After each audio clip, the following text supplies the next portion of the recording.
And we're back again with another Skill Up video in this wonderful, fun, informative, playful series that Rivera and I are doing. Uh, I, again, am Reverend Jerry Maynard, the People's Priest, or just simply Jerry, because titles are funny and silly. I use he, they pronouns, and in this video, we want to discuss briefly the importance of de-escalation and nonviolence trainings as part of our ongoing work, not just during the Week of Actions this year and every year, but in our ongoing work for justice. As our mutual friend, Reverend John Deere likes to say, we live in a 24-hour classroom of violence. So actively practicing nonviolence is actively deprogramming ourselves and sobering up, as he likes to say, from our addiction to violence.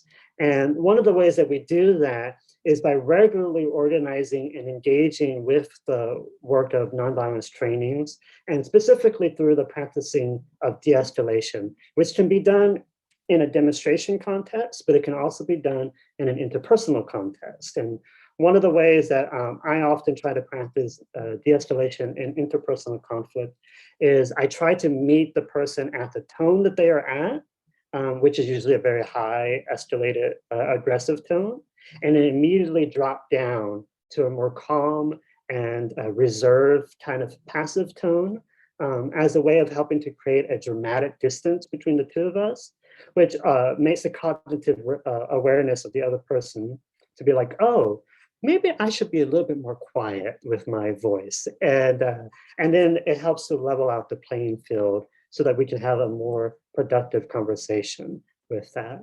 And that's a very simple de-escalation tactic, but I have found it to be very powerful and very helpful. And with that, I'm actually going to pass it on now to Rivera to get some tips from her and a word about nonviolence.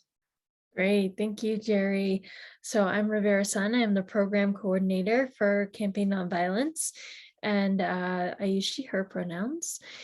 And, as we're preparing for Action Week, which is coming up September 18th through 26th, some of us will be in the streets, some of us will be protesting at military bases, others will be doing less confrontational work, prayers, vigils, teaching about nonviolence. But whoever we are, wherever we are, as Jerry said, practicing the skills of nonviolence is a great way to build a culture of nonviolence.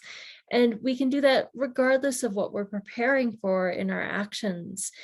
Jerry mentioned his favorite ways to de-escalate. We teach the Clara method: center, listen, affirm, respond, add. We know that some of our Campaign Nonviolence groups will be actually training people in that during the Week of Actions. If you're planning on doing a talk or a lecture, or even a vigil, consider adding a little nonviolence practice to what you're doing.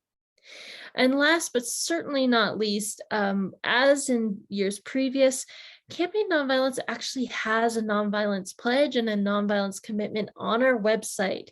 You can go to campaignonviolence.org and look on the Action Week page. And at the bottom of it, you will find that nonviolence commitment. You can print that out and hand that out to people. You can read it aloud. It's really helpful for reminding people what we expect them to do and not do when they are at our Campaign Nonviolence actions and events. So please check that out. And please think about ways that you can do even a tiny little skills practice as you go into the Action Week.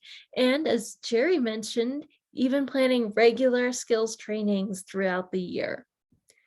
Thank you so much. I hope your actions go really well, really smoothly, that it is an opportunity for coming together in heart, mind, and spirit, and building out the vision of a culture of peace and active nonviolence.